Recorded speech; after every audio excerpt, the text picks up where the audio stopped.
আর এই তায়েফের দুষ্ট মানুষেরা আমার রাসূলকে এত কষ্ট দিল, চারদিক থেকে পাথর মারতেছে, বৃষ্টির মতো পাথর মারে। রাসূল আমার ডান দিকে তাকাইলো পাথর, বাম দিকে তাকাইলো পাথর। পাথর মারতে মারতে এতটা রক্তাক্ত করছে, আমার রাসূলের শরীর থেকে রক্ত পড়তে পড়তে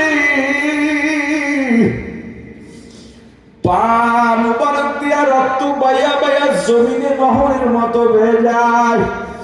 যেগুলো জুতায় আটকে জমাট বেঁধে গেছে, জুতা রক্ত দিয়া রক্ত আটা হয়ে জুতা আমার রাসূলের পা মুবারকের সঙ্গে আটকে গেছে। রাসূল আবার হাঁটতে পারেন না, রক্তাক্ত। ডানে তাকান বামে তাকান, দিনের দাওয়াত দিতে আসছি, তোমরা আমাকে মেরো না, আমি সত্য রাসূল। একজন আমার রাসূলের ডাকে সাড়া দেয় না, রাসূলকে দল বেঁধে পেছন থেকে ধাক্কা মেরে ফেলে দেয়। আমার রাসূল পড়ে গিয়া উঠতে চায়, ওঠার আগে আবার ধাক্কা দিয়া ফেলাইয়া দেয়। একবার যদি আপনি চিন্তা করতেন আমার রাসূল এখানে এলেন কেন, রাসূলের দুশমনী কোনো কাজ আপনার দ্বারা হতো না। তায়েফের প্রান্তরে নবীজি যেদিন দিনের দাওয়াত দিতে যান, সেদিন নবীজি আমার কত আঘাত সহিলেন। এতিম নবীজি সেদিন কত আঘাত সহিলেন, হয়ে অসহায়। তায়েফের প্রান্তরে নবীজি যেদিন দিনের দাওয়াত দিতে যান, যায় দেখে সাথে নিলেন, 3টি দিন দাওয়াত দিলেন। একটা কাফের দিন করলো না কবুল, বরং পাগল বলিয়া দিল তাড়াইয়া, পাগল বলিয়া দিল তাড়াইয়া।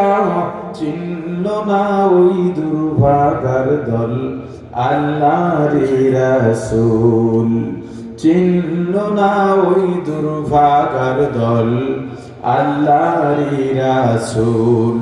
সেদিন নিরাশ হয়ে নবীজি আসতেছিলেন ফিরিয়া, হয়ে অসহায়। তায়েফের প্রান্তরে নবীজি যেদিন দিনের দাওয়াত দিতে যান, হযরত যায়েদ রাদিয়াল্লাহু তাআলা আনহুকে নিয়ে কোনো মতে আমার রাসূল খুঁড়িয়ে খুঁড়িয়ে হাঁটতে হাঁটতে যেখানে আমার রাসূলকে ফেলে দেওয়া হয়েছে ওই জায়গাটায় পাথর দিয়ে একটু মোড়ানো আছে, একটা গাছ সেখানে লাগানো আছে, ওই জায়গাটা আমার রাসূলকে ফেলে দিয়েছে। ওখান থেকে উঠে হাঁটতে হাঁটতে কোনো মতে খুঁড়িয়ে খুঁড়িয়ে যেই পাহাড়ের কথা শুনেছে ওই পাহাড়ের কিনারায় গিয়ে পাহাড়ের সাথে পিঠ লাগায়া আমার রাসূল বসে রক্ত দর দর করে পড়তেছে। ওরে শক্ত হৃদয়ওয়ালা উম্মত, একটু চক্ষু দুইটা বন্ধ করে একটু ভাবো আমার রাসূলের অবস্থা ওই সময় কেমন ছিল, কাফেরের গোষ্ঠী কতটা নির্দয়, কত পাষাণ।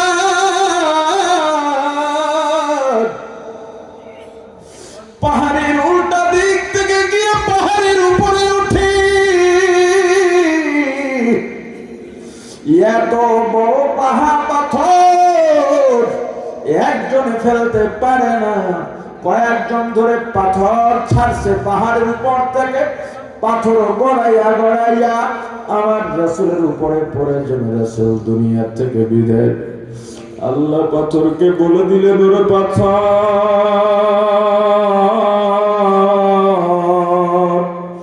ওরা তোকে মারাবে, নড়বি, উঠাবে, উঠবি, কিন্তু আবার হাবিবের দিকে আগাবি না। যদি আল্লাহ তৌফিক দেয় গেলে দেখবেন ওই পাহাড়ের উপরে এত বড় পাথর, এমনি একটু জায়গার উপরে ছোট্ট একটা পাহাড় পাথরের উপরে ঝুলে আছে, না পড়ে যাওয়ার কোনো কারণ নাই।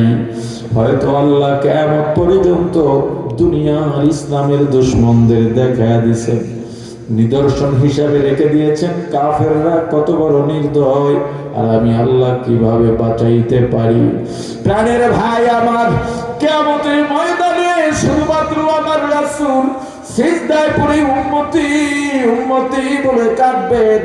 ফেরেশতা আসবেন, হুজুর আপনি মাথা উঠান, আল্লাহর কাছে আপনি কি চান? আমার রাসূল বলবেন, আল্লাহ আপনি আমাকে প্রতিশ্রুতি দিয়েছিলেন আমার সুপারিশ গ্রহণ করবেন। আল্লাহ বলবেন, আপনি কি চান বলেন? আমার রাসূল বলবেন, আল্লাহ উম্মতেরা কষ্ট পাচ্ছে, বিচার কার্য শুরু হয়ে যায়। আল্লাহ বলবেন, আপনার সুপারিশ গ্রহণ করা হলো। বিচারের ময়দান বিশাল পাল্লা, পৃথিবীর সমান হবে একটা পাল্লা, মিজান স্থাপন হলো। আল্লাহ বিচারের সিংহাসনে বসে গেলেন, একের পর এক কাঠগড়ায় আসবে, একদিকে নেক আর একদিকে গুনাহ। আল্লাহর দয়া যারা পাবে, নেকের পাল্লাটা ভারী হয়ে যাবে। আল্লাহ বলবেন, এইদিকে জান্নাত, চলে যাও। আর যার গুনার পাল্লা ভারী হয়ে যাবে, আল্লাহ আমাদের মাফ করেন, বলেন আমিন। গুনার পাল্লা যদি ভারী হয়ে যায়,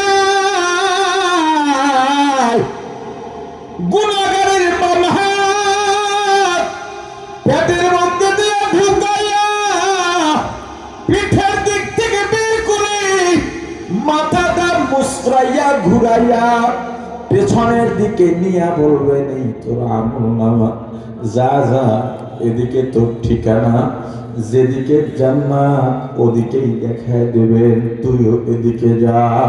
কনফিউশনে পড়ে যাবে, জান্নাতি তো এদিকে গেছে, আমারও এদিকে যাইতে কইছে, আমিও এদিকে যাই। তুমি জান্নাতে যাও আর জাহান্নামে যাও, যাওয়ার পথ পরকালে একটা। তবে জান্নাতে যে যাইবা, জান্নাতে যাওয়ার জন্য একটা বাধা আছে, ওই বাধার নাম হলো পুলসিরাত। ওই বাধার নাম কি? এই যে পুলসিরাতের ঘাটি, এটাই জান্নাতে যাওয়ার আগে শেষ ঘাটি। জাহান্নামীরা গিয়া দেখবে যে পুলসিরাত একেবারে সুতার মতো চিকন, এত ধাপ, পা দেবে কেটে কেটে পড়ে যাবে। আর জান্নাতীরা দেখবে বিশাল মহাসড়ক, সাওয়ারি দাঁড়ায় রইছে, সাজায় দাঁড়ায় রইছে। আপনি যখন মোটরসাইকেল স্ট্যান্ডে যান, গাড়ি স্ট্যান্ডে যান, অটো স্ট্যান্ডে যান, রিক্সা স্ট্যান্ডে যান, অটোওয়ালা আপনাকে ডাকে, আসেন আসেন, কলাপাড়া কারা আসেন, পাখি কারা যাবেন আসেন। ঢাকার স্ট্যান্ডে গেলে বলে, ঢাকা কে যাবেন আসেন। পুলসিরাতের ঘাটিতে শুধুমাত্র জান্নাতীদেরকে ডাকা হবে, সালামুন আলাইকুম তিবতুম ফাদখুলুহা খালিদিন।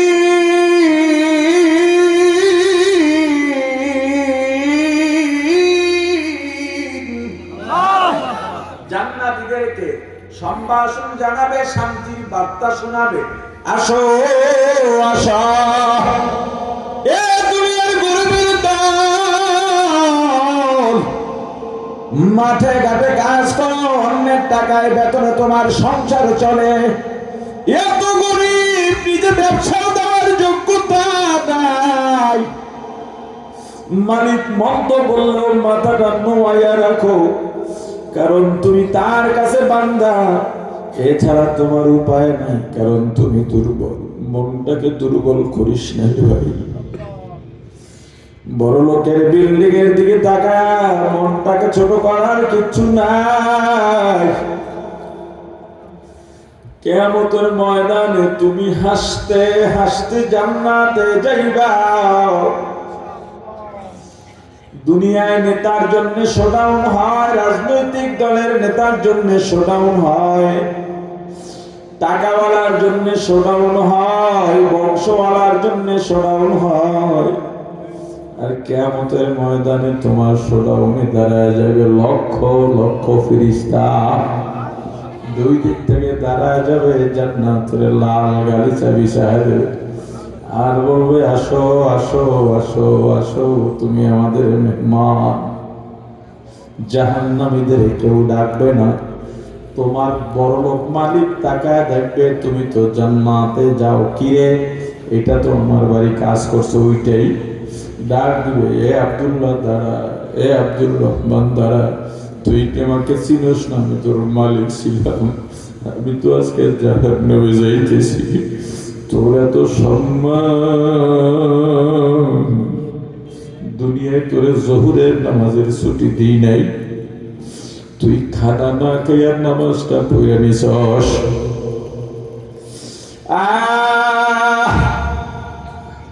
বিলের মধ্যে গেছো ধান কাটার জন্য, আসরের আজান হয়ে গেছে। এখন যদি বাজারের মসজিদে আসরের নামাজের জন্য যায়, জামাত পাবে না। তুই তখন দেখছি কোমরের গামছাটা খুলে ওই জমিনে নামাজ আদায় করে নিছিস। সাগরে গেছো মাছ ধরার জন্যে, আরে আমি মাঝি ছিলাম, আমি মালিক ছিলাম, আমি আড়তদার ছিলাম, তুই ওখানে গিয়া নামাজ পড়ছো, কেউ লুডু খেলছে, কেউ তাস খেলছে, কেউ বিড়ি সিগারেট খাইছে,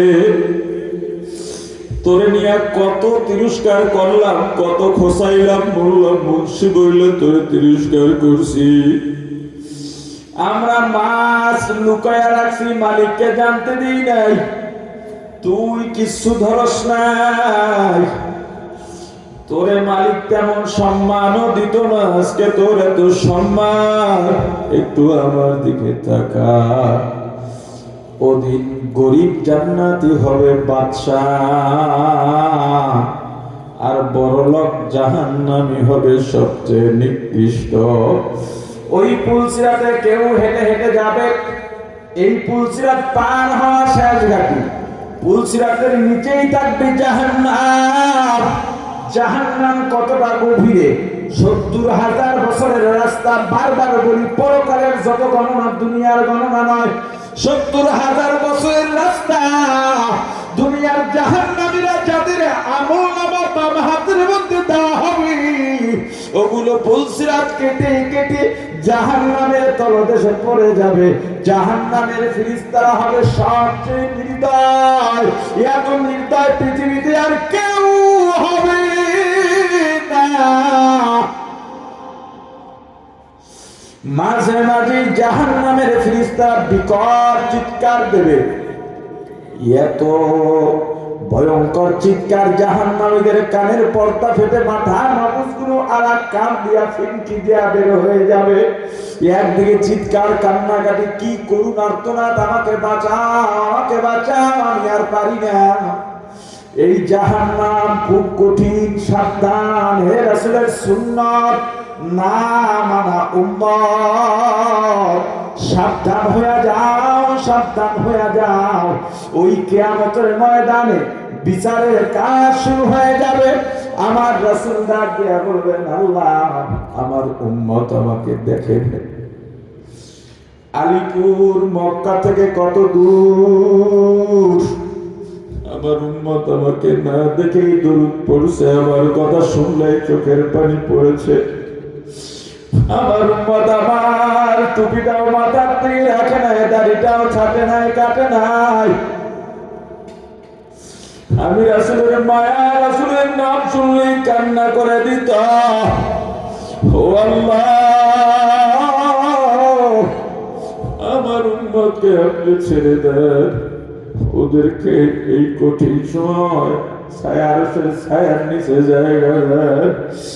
আল্লাহ ডাক দেয়া বলবেন, হাবিব আমার আপনার উম্মতকে ডাক দেন, ডাক দেন, আপনার উম্মতকে আমার আরশের ছায়ায় জায়গা দেন। এত আনন্দদায়ক আরামদায়ক জায়গা, ওখানে দাঁড়াইলেই মানুষ ভুলে যাবে অশান্তি বলতে কিছু ছিল। এত পানির পিপাসা লাগবে, আল্লাহ বলবেন, হাবিব আমার হাউজে কাউসার দিয়া পানি পান করায় দেন। একবার যে হাউজে কাউসারের পানি পান করবে, 40 বছর মতান্তরে সারা জীবনেও আর পানির পিপাসা লাগবে না। আমার রাসূল ডাক দিবেন, এ উম্মতরা আয়, হে আলিপুরবাসী আয়, ওখানে বসে আলেমদের জবানে কথা শুনছিস, আমি রাসূলের সুন্নাত ছাড়ো নাই, কত মানুষ কত তিরস্কার করছে, আয়, আমি রাসূলের দুনিয়ার কষ্টের জীবনের কথা শুনে কত কান্না করছো, তাহাজ্জুদের নামাজে বসে বসে আমি রাসূলের দুরূদ পড়ছো, কত দোয়া করছো, আয় আয় আয়, আমিও তোদের মায়ায় আরশে যাই নাই, আমি আসমানে যাই নাই, আমি রওজার মধ্যে শুয়ে ছিলাম। এ উম্মত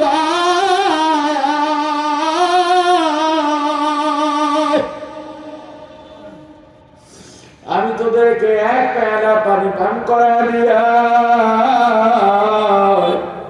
সারা জীবন পানির পিপাসা লাগবে না। উম্মতেরা পাগলের মতো দৌড় দিবে, পথিমধ্যে ফেরেশতারা বেশিরভাগ উম্মতকে বাধা দেবে, তুই যাইতে পারবি না, ধমক দিয়া বলবে যাইতে পারবি না। ওই বাধা প্রাপ্তরা ডাক দেবে, ওগো আল্লাহ রাসূল দেখেন ফেরেশতারা আমাদের আসতে দেয় না, বাধা দিয়ে দিয়েছে। আমার রাসূল বলবেন, ও ফেরেশতা বাধা কেন দিলা? ফেরেশতারা বলবেন, ওগো আল্লাহর রাসূল তাকায় দেখেন আপনার উম্মত গুলোর দিকে, দুনিয়ায় কত ওয়াজ মাহফিল হইছে, কত তাবলীগের খেদমত, পীরদের খেদমত, কত বুঝান বুঝাইল, জুমায় খতিব সাহেবরা কত বুঝান বুঝাইলেন, কিন্তু কাজ হয় নাই। সব জানছে, সব বুঝছে, আল্লাহ ঘোষণা দিচ্ছেন আপনার আদর্শ শ্রেষ্ঠ আদর্শ, এরপরেও মানে নাই, এরপরেও মানে নাই। কত আপনার উম্মতের মধ্যে পীর মাসের চোখের পানি ছেড়ে ছেড়ে হাতে পায়ে ধরে বুঝাইছেন, আযাবের কথা বলছেন, জাহান্নামের কথা বলছেন, তাদেরকে এই দিনের কথা বলছেন, হাসরের ময়দানের ভয়াবহতার কথা বলছেন, কিন্তু এত বুঝান বুঝাইছেন, বোঝে নাই, বোঝে নাই, বোঝে নাই। তাকায় দেখেন আপনার উম্মতের কারো সুন্নাতের নমুনা নাই, কারো দাড়ি নাই, কারো জুব্বা নাই, কারো ভিতরে সুন্নাতের আমল নাই। আমার রাসূল একটা কষ্ট পাইয়া ধিক্কার দিয়া বলবেন, সুবহান সুবহান, তোরা দূর হ, তোরা দূর হ, তোরা আমার উম্মত না। সবগুলারে জাহান্নামের ফেরেশতারা পায়ের হাতে জাহান্নামের শিকল লাগাইবে।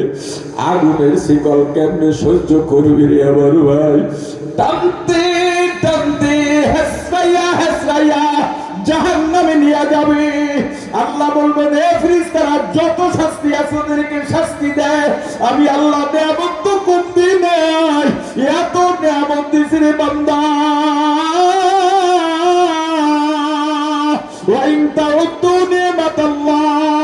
আমি আল্লাহ তোদেরকে এত নিয়ামত দিছি, যদি গণনা করতে চাও কখনো আমি আল্লাহর নিয়ামত গণনা করা সম্ভব নয়। ও ফেরেশতা যত পারো শাস্তি দে, যত পারিস শাস্তি দে, আগুনের মধ্যে ফলা পানি গরম বানা, এত গরম পানি রে আমার ভাই, মাথার মধ্যে ঢালার সঙ্গে সঙ্গে গায়ের গোস্ত গুলা খসে খসে পড়ে যাবে। এমন বিষাক্ত সাপ দুনিয়ায় যেই সাপের বিষ নাই, ওই সাপ দেখলেও ভয় পাও, জাহান্নামের সাপের কামড় কামড়ে খাবে।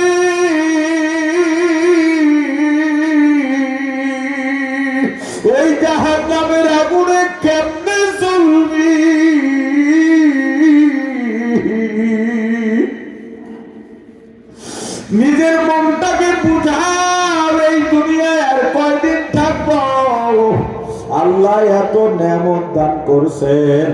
আল্লাহ বলবেন, ও ফেরেশতারা, তোমরাই তো সাক্ষী ছিলা কত নিয়ামত দিয়েছি। বাড়িতে মেহমান আসলে ওই বাচ্চাওয়ালা মুরগিটাই যাব দিয়া দিত, বাচ্চাগুলো মাকে খুঁজতো, টেউ টেউ করতো, পাইতো না।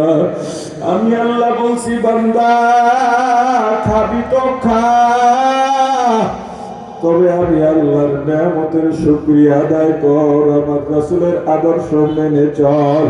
ওই যে বাড়িতে গরু আছে, গরু দিয়া হাল চাষ করে ধান উঠাও, ধান দিয়া কোরমা পোলাও বিরিয়ানি খাও, গরুরে ভাত দাও না, হাল চাষ করতে করতে জোয়ালের ঘষায় ঘষায় গরুর কাঁধে ঘা হয়ে গেছে, তুমি তো খাট পালনে আরামে ঘুমাও, শীত হলে ল্যাপটপ জাজিম কম্বল দিয়া ঘুমাও, গরুটাকে রাখছো গোয়াল ঘরে, বেড়াও নাই, মশারিও নাই, মশায় কামড়ায় আর সারা রাত গরুটা লেজ পিটায় আর ঘুমায়। যে কোনো প্রাণীর বাচ্চার, বিশেষ করে দুগ্ধ পোষ্য প্রাণীর বাচ্চার রাতে ক্ষুধা লাগে, বাছুরটা রাতে ডাক দিছে, মাগো দুধ খাবো, দুধ দাও। গরুটা ডেকে বলে, এ বাছুর, টেনশন করিস না, তাড়াহুড়া করিস না, আমরা কিছু না, আমাদের জীবন বলতে কিচ্ছু নাই। আল্লাহ বানাইছেন মানুষদের ইবাদত করার জন্য, আর আমাদেরকে বানাইছেন এই মানুষ যেন ইবাদত করতে পারে আমাদের খেদমত নিয়া। আমরা ওদের খাদেম। আল্লাহ আমাকে বলে দিছেন, আমার বান্দা যা বলবে তা মানবি, যদি তাই না হতো আমার পিঠে যখন একটা বাড়ি দেয়, আমি তো গুতাইয়া ওই জায়গায় শেষ করে দিতে পারতাম।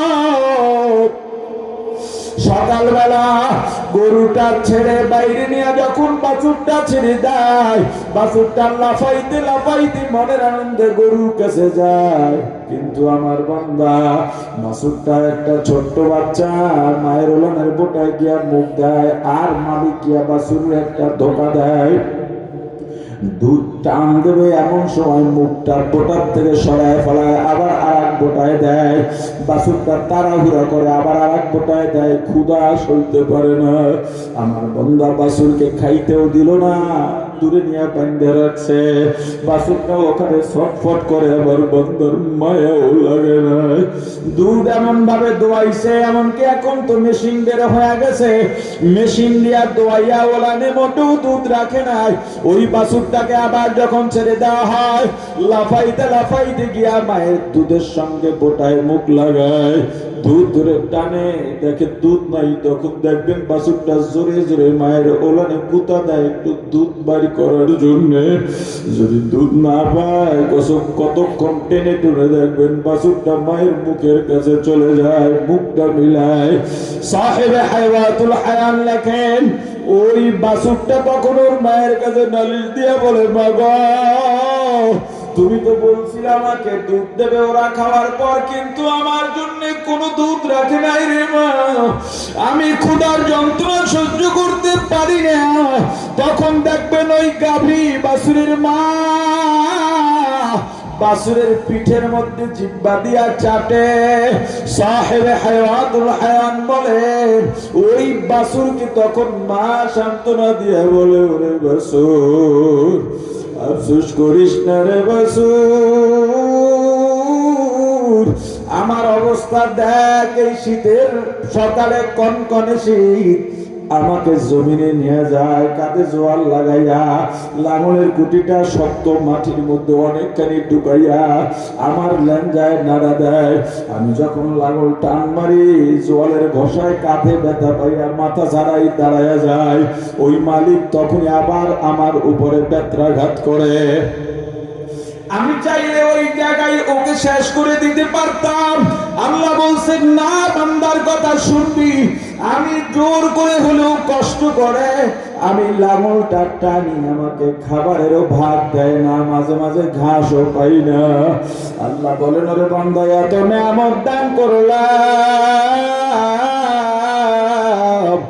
এরপরেও নিয়ামতের শুকরিয়া আদায় করলি না। এত সুযোগ দেওয়ার পরও আমার রাসূলের আদর্শ মানলি না। আজকে ফেরেশতারা যত পারিস আযাব দে, কষ্ট দে, কষ্ট দে, কষ্ট দে।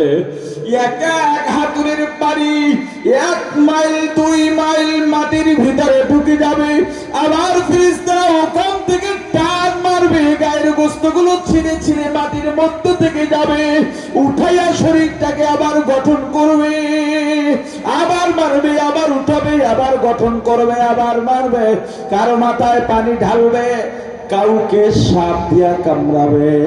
আযাবের কোনো শেষ নাই, আযাবের কোনো শেষ নাই। ওরে আল্লাহর গোলাম, ওই রাসূলের কিয়ামতের ময়দানে যদি সুপারিশ পাইতে চাও, আদর্শ রাসূলের মানা লাগবে কি লাগবে না?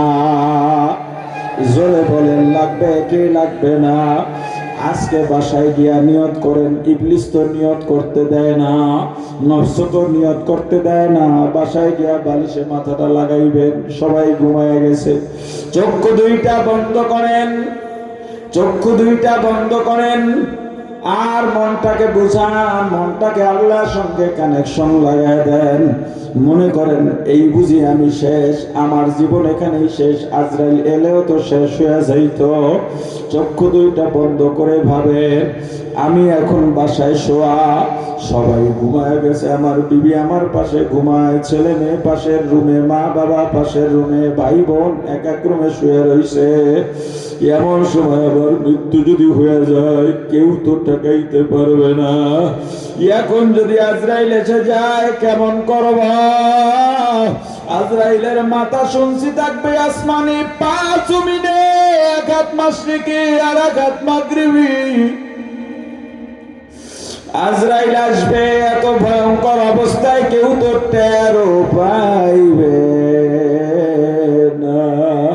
মনে করেন আমি মরে গেছি, আমার জীবনটা নিয়ে গেছে, আমার রূহ নিয়ে গেছে, আমার বিবিও জানে না, কেউ জানে না। ঘটনাক্রমে বিবির হাত রাতে ঘুমের মধ্যে আমার গায়ে পড়ছে, দেখলো আমার শরীর ঠান্ডা, লাভ দুইটা বসে গেছে, ধাক্কা দিছে, তোমার শরীর ঠান্ডা কেন? আমি তো কথা বলতে পারি না। বাতিটা জ্বালায়া দিছে, দেখে আমি মরে গেছি, একটা চিৎকার দিয়া ঘর দিয়া বের হয়ে গেছে। আরে কারে নিয়ে এতটা জীবন একই বিছানায় কাটাইলাম, বের হইয়া কেন যায়? যাকে এত আপন ভাবলাম সে তো দেখি বের হইয়া যায়। আমার মা বাবা বুঝি আমাকে ছাড়বে না, আমাকে কবর দিতে দিবে না। না, মা বাবাও তো দেখি তাড়াহুড়া করে, আবার ছেলে মেয়েগুলো পাশে বসে কাঁদে, কত রোনাজারি করতে যাবো। তুমি চলে গেছ, কাকে এখন বাবা বলে ডাকবো? সবাই দেখি দৌড়ায়, কেউ বাঁশ কাটার জন্য, কেউ মাইকে এলান দেয়। আহারে আমি মরে গেছি, এত আপন মানুষ ছিল, এত বন্ধু বান্ধব ছিল, কেউ তো একটু দয়াও দেখায় না।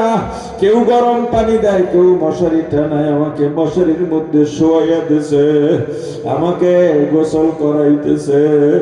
গোসল করার শেষ, সাদা কম দামি কাপড় এই না ফেলাইছে, আমাকে প্যাকেট করতেছে, কি করবে? আবার প্রতিটি কারো মায়া নাই, কত যত্নের পাখি তুমি,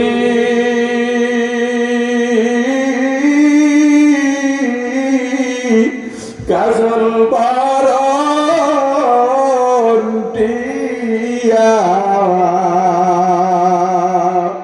সময় হলে যাইবা চলে, এই দুনিয়ার সব থুয়া আইছো একা, যাইবা একা।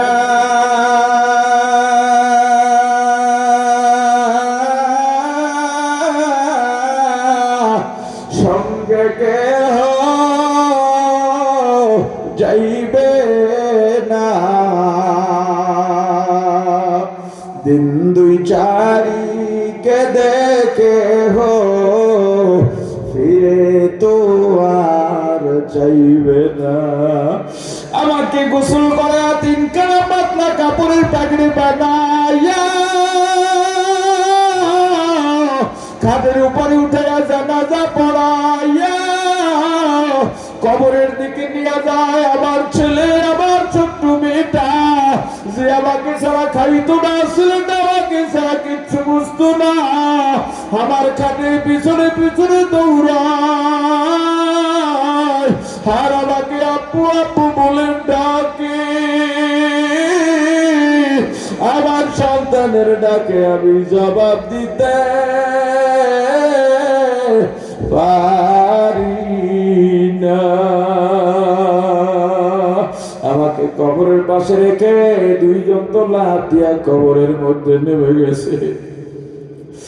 এই দুইজনই বুঝি আমার সঙ্গে থাকবে। আমার কোমরে গামছা লাগাইয়া দুই পাশ থেকে ধরে মাথায় পায়ে ধরে কবরের মধ্যে রাখতেছি। আর এই কবরে কেমনে থাকবো? আমি তো কাপ পালং ছাড়া ঘুমাইতে পারি না, আমি তো জাজিম কম্বল ছাড়া ঘুমাইতে পারি না, শিমুল তুলার কোন বালিশ বালিশ ছাড়া ঘুমাইতে পারি না। এখানে আমি কেমনে থাকবো?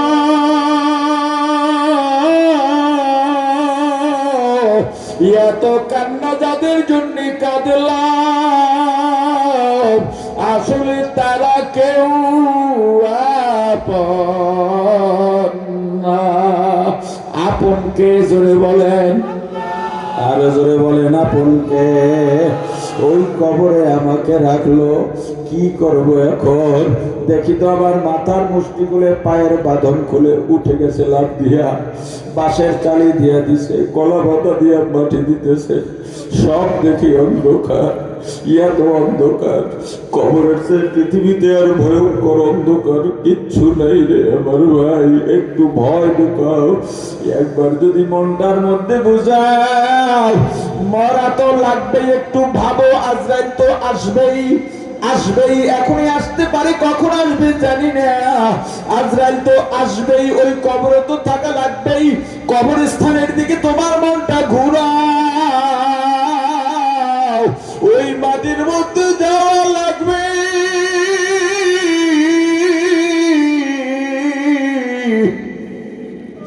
ওখানে কি হয় কিচ্ছু জানি না, কবরের দিকে একটু ভাবো,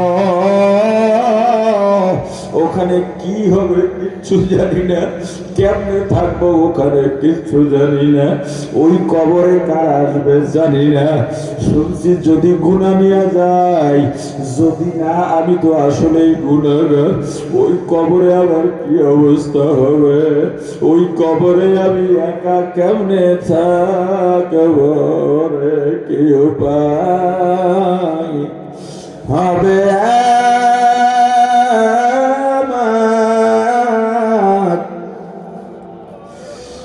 মরণে? কি উপায় যে হবে আমার কবরে? কি উপায় যে হবে আমার কবরে? সাথী নাই রে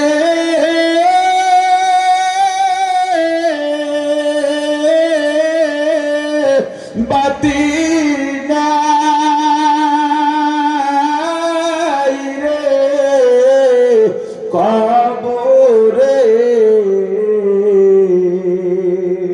কেমনে থাকব অন্ধকার কবরে? কেমনে থাকব অন্ধকার কবরে? শুনছি কবরের মধ্যে যদি গুনাহ নিয়ে যায়, কবরের দুই দিকের মাটি এত জোরে চাপ মারবে, ডান পাজরের হাড্ডিগুলো ভেঙে চলে বাম পাজরে চলে যাবে, বাম পাজরের হাড্ডিগুলো ভেঙে ডান পাজরে চলে যাবে। কবরটা জাহান্নামের আগুনে ভরে যাবে, জাহান্নামের বিষাক্ত সাপগুলো শো শো করে আসতে থাকবে। আরে আমি যদি মারা যাই এমনটাই তো হতে পারে, অতএব আমার গুনাহ করা যাবে না, রাসূলের আদর্শ ছাড়া যাবে না। আরে আমি মারা যাওয়ার পর রাসূলের রওজার সঙ্গে তো আমাকে সরাসরি যোগাযোগ করে দেওয়া হবে। আমি যদি গুনাহগার হয়ে কবরে যাই, নাই, ওই রাসূল তো পর্দা দিয়া দেবেন, আমার সঙ্গে মোলাকাত হবে না। আমি যদি গুনাহ নিয়ে যাই আমার ওই জাহান্নামের আগুনে জ্বলা লাগবে, আমি যদি গুনাহ নিয়ে যাই জাহান্নামের সাপের কামড় খাওয়া লাগবে। ওই আযাব সইতে পারব না। আল্লাহ আমাদের মাফ করে দেন, বলেন আমিন। আল্লাহ আমাদের গুনাহগুলো ক্ষমা করে দেন, বলেন আমিন। আর জোরে বলেন আমিন। আল্লাহুম্মা আমিন। রব্বানা যালামনা আনফুসানা ওয়া ইল্লাম তাগফির লানা ওয়া তারহামনা লানাকুনান্না মিনাল খাসিরিন। রব্বানা আতিনা ফিদ দুনিয়া হাসানাতাও ওয়া ফিল আখিরাতি হাসানা ওয়া কিনা আযাবান নার। রব্বিরহামহুমা কামা রব্বায়ানি সগীরা। রব্বিরহামহুমা কামা রব্বায়ানি সগীরা। बुजुर्गी की नहीं हमको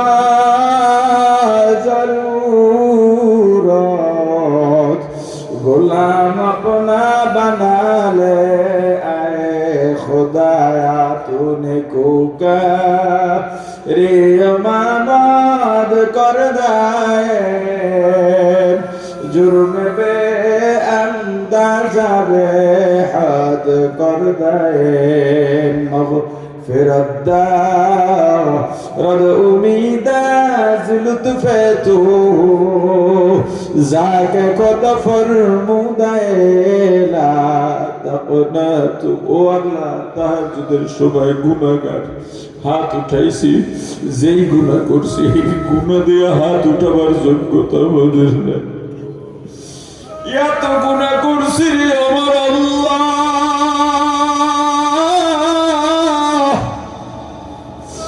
এই গুনাহ নিয়ে আপনার দরবারে ক্ষমা চাওয়ার অধিকারটুকু বুঝি হারাইছি।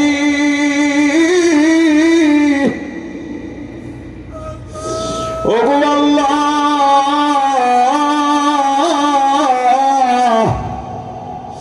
তবু একটা আশা, আপনার রহমত অনেক বড়, আপনার রহমতের চেয়ে বড় আশা আমাদের আর নাই। ও আল্লাহ, গুনাহ যত করি না কেন আপনার এক ফোঁটা রহমত ফালাইলেই গুনাহ ভেনিশ হয়ে যাবে। এই শীতের মাঝে আমরা গুনাহগার, কি আশা নিয়ে বসে আছি আপনি জানেন। টাকা চাই না, পয়সা চাই না, ক্ষমতা চাই না, আপনার দয়া চাই। ও আল্লাহ, দয়া দিয়া মাফ করে দেন গো আল্লাহ। আল্লাহ, এত গুনাহ করছি, গুনাহ করতে করতে পাহাড় পরিমাণ গুনাহ করছি।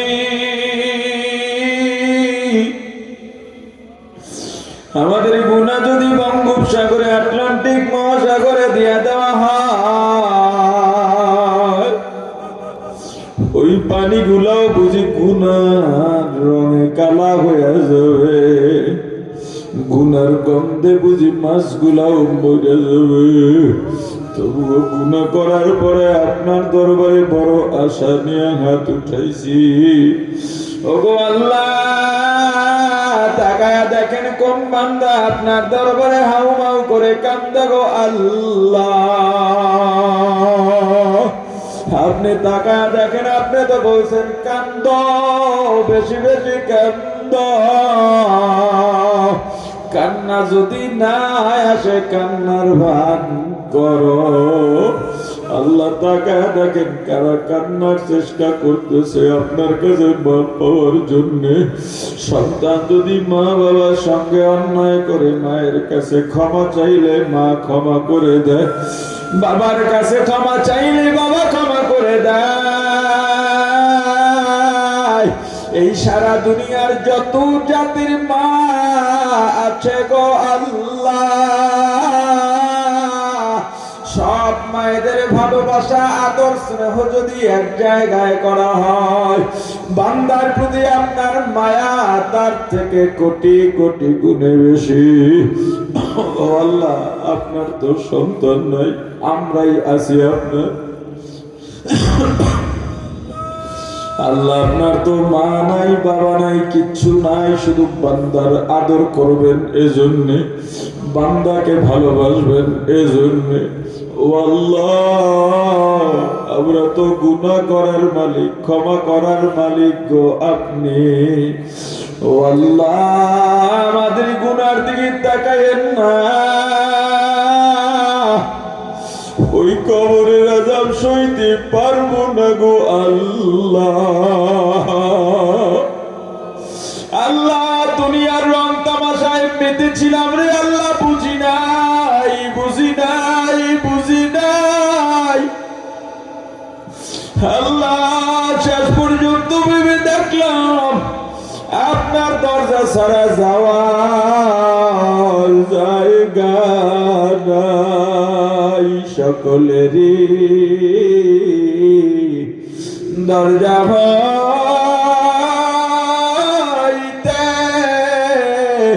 ফিরিয়া আপনার রোজায় রইলাম পড়িয়া। আপনি যদি মাফ না করেন বান্দারে, বলেন আপনার বান্দা যাবে কার দ্বারে, বলেন আপনার বান্দা যাবে কার দ্বারে। ও আল্লাহ, সবাইকে মাফ করে দেন। এখানে একজনও যদি আপনার কাছে পছন্দ হয়, তাকে উসিলা করে আমাদের সবাইকে মাফ করে দেন আল্লাহ। আল্লাহ, সবার মনের ন্যাক আশা পূরণ করে দেন আল্লাহ। যাবতীয় বালা মুসিবত থেকে হেফাজত করেন। আগামী কালকের মাহফিল আয় আল্লাহ, ধর্ম উপদেষ্টা আসবেন, আরো ঢাকা থেকে ওয়াইজিনে কেরাম আসবেন, যাতায়াত ব্যবস্থাকে আপনি সহজ করে দিয়েন আল্লাহ। মাহফিল কামিয়াবির জন্য, কবুলিয়াতের জন্য যা যা দরকার আপনি ফয়সালা করে দিয়েন আল্লাহ। আমাদের দোয়ার খবর নবীজির রওজা মুবারকে পৌঁছে দেন। বাবা আদম থেকে আজ পর্যন্ত যত মুমিন মুমিনাত, মুসলিম মুসলিমাত অন্ধকার কবরে চলে গেল,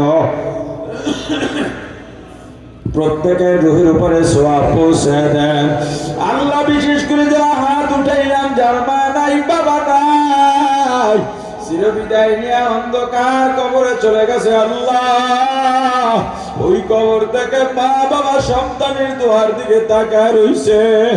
আহারে সন্তান, 2 ফোঁটা চোখের পানি সার, তোর চোখের পানি আমার কবরের জন্য বড় উপকার। ও বাবা রে, কবরে কিন্তু ভালো নাই। ওই মা বলেন, আরে সন্তান, আমি না খাইয়া তোরে খাওয়াইছি বাবা, শীতের রাত্রি প্রসাব পায়খানা করে বিছানা নষ্ট করছ, ঠান্ডা লাগছে চিৎকার দিছ, তোর চিৎকারে তোর কান্নায় তোর ভাইয়ের ঘুম ভেঙে গেছে, ভাই বিরক্ত, বোনের ঘুম ভেঙে গেছে, বোনও বিরক্ত, তোর মামা, তোর খালা, তোর চাচা, তোর ফুফু সবাই বিরক্ত, এমনকি তোর বাবাও বিরক্ত। কিন্তু বাবা বিশ্বাস কর, আমি মা বিরক্ত হই না, বরং বাবা তোর ভিজা আমি শুয়ে তোরে শুকনায় শুয়াইছি, আমার বুকে আর চুবু খাইছি। ওরে বাবা, তোকে আমি মাদ্রাসায় দূরে পাঠাইছি, বড়িয়ে খাবার শুনছি ভালো না। বিশ্বাস কর বাবা, বাড়িতে গোস্ত রান্না করছি কিন্তু আমি খাই নাই, আমার বাড়ি মাছ রান্না হইছে আমি খাই নাই। নাই, মাঝে মাঝে গোস্ত রান্না করি আর তোর কথা শুনে চোখের পানি ছেড়ে কাঁদি। আমার বাড়ি গোস্ত রান্না হয়, কিন্তু আমার ছেলে মাদ্রাসায় বোর্ডিংয়ে ডাল খায়। আহারে বাবারে, বাড়িতে যদি আসতি, আমরা গরিব, তিন বেলায় তো খাইতে পারি না, কিন্তু তোর বাবাকে বলতাম যত কষ্ট হোক না কেন ছেলেটা আসছে এক বেলা গোস্তের ব্যবস্থা করেন, ইলিশ মাছের ব্যবস্থা করেন। ওরে বাবা, কত রাত তোর জন্য দোয়া করছি বাবা, আমরা যদি দোয়া না করতাম আজকে তুই এত সম্মান পাইতি না রে বাবা। আমি মায়ের চেহারাটাও কি একবার তোর চোখের সামনে ভাসি না?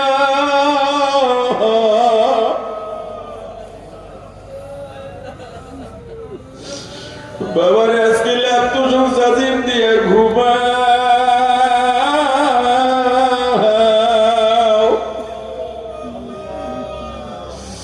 একবার কি ভাবছ মা কেমন আছি?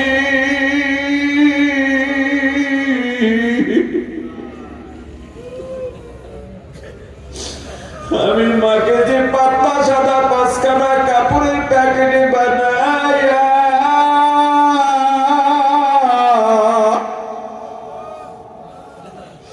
এই যে কবরে রেখে গেলি আর খবর নিলি না।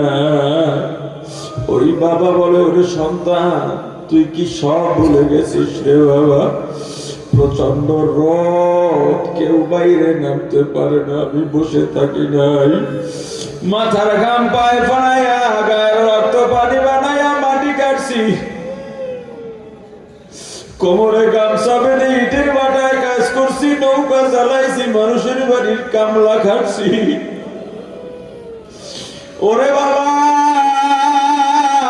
মাস আমি বেতন পাইয়া দেখি বাজারে ভালো মিষ্টির দোকান, মিষ্টির দোকানে ভিড়। ভাবলাম কত বছর হয়ে গেল তোর মা আর আমি মিষ্টি খাই না, আজকে মিষ্টি কিনব। দোকানে ঢুকছে এমন সময় তোর মা খবর পাঠাইছে, ও সন্তানের বাবা, ছেলের চিঠি আসছে, মাদ্রাসার কিতাব কেনা লাগবে, পরীক্ষার ফি দেওয়া লাগবে। ওরে বাবা, বিশ্বাস কর, আমি আর মিষ্টি কিনি না, বাড়ি চলে গেছি। বাবা, তোর জন্য টাকা পাঠায় এমনও দিন গেছে চাউল কিনতে পারি। তোর মার আমি রাতে পানি খাইয়া শুয়ে রয়েছি, সকালবেলা আমি ক্ষুধায় পেটে গামছা বাঁধা মানুষের বাড়ি কাজে বের হয়ে গেছি। ওরে বাবা, আজকে আবার কামাই দেয়া বিল্ডিং উঠাইয়া ঘুমা।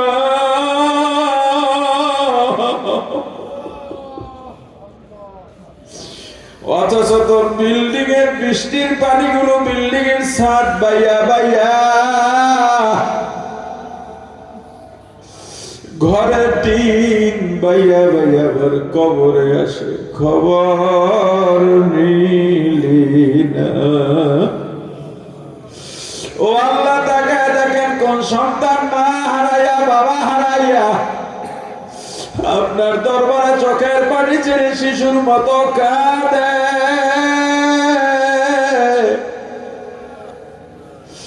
মাকে মা বলতে পারে না, বাবাকে বাবা বলতে পারে না। এখন বাড়ি গিয়া যাদের মা আছে ডাক দিবে, ও মা দরজা খোলো। মায়ের দিকে তাকাবে, কবুল হজের সওয়াব পাইয়া যাবে, আর যারবা না।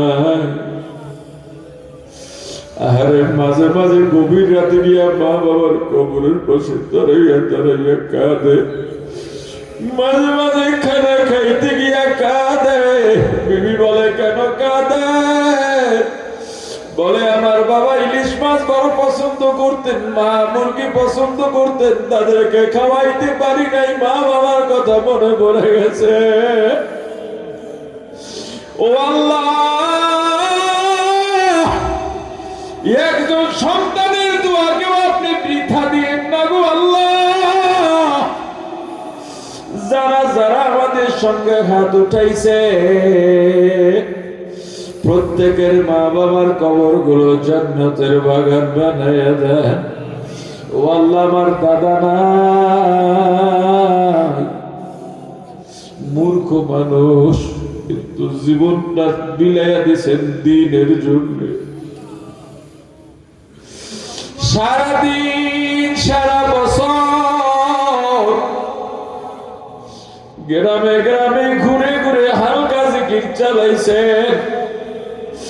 মাদ্রাসার এতিমখানার ছাত্রদের জন্য চাউল উঠাইছেন, ছাত্ররা যেন খাইয়া দোয়া করতে পারে।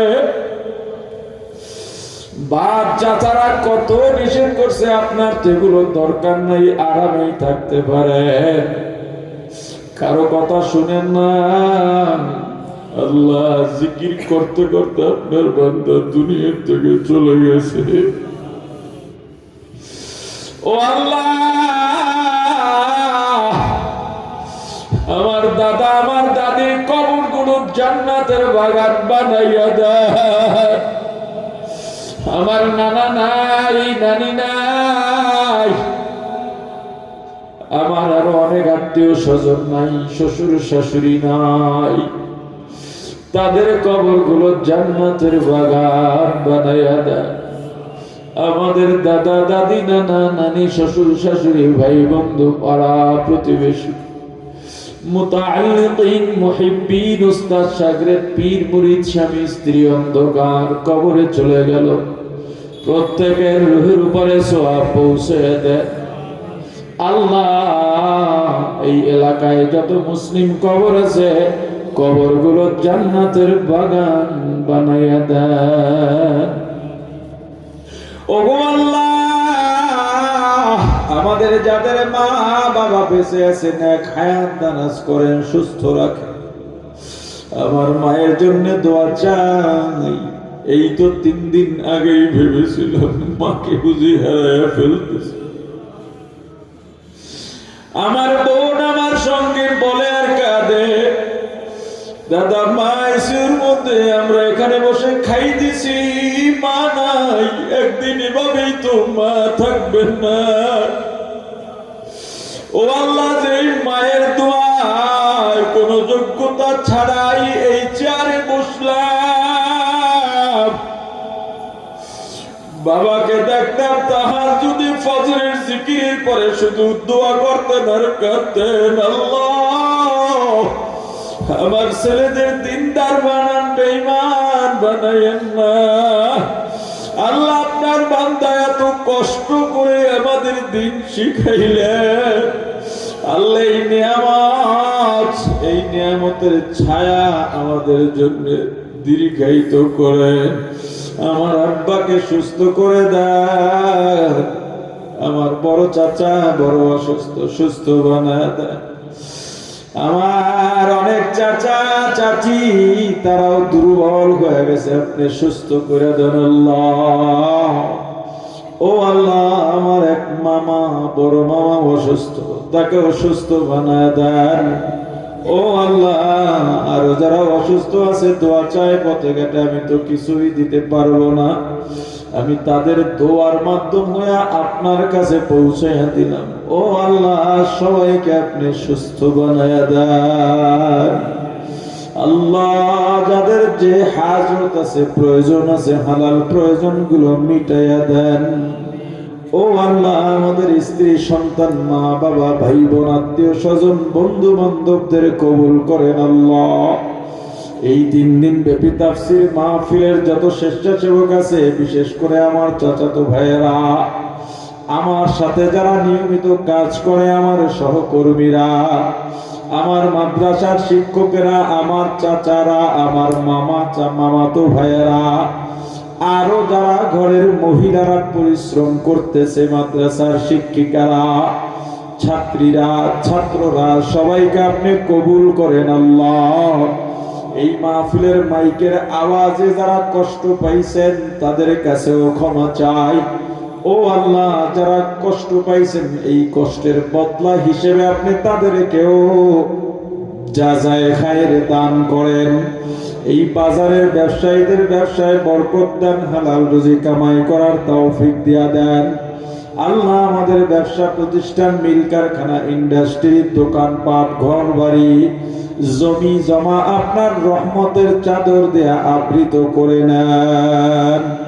আমাদেরকে খাঁটি মুসলমান না বানাইয়া অন্ধকার কবরে ডাক দিয়েন না। সুবহানা রব্বিকা রব্বিল ইজ্জাতি আম্মা ইয়াসিফুন ওয়া সালামুন আলাল মুরসালিন ওয়ালহামদুলিল্লাহি রাব্বিল আলামিন।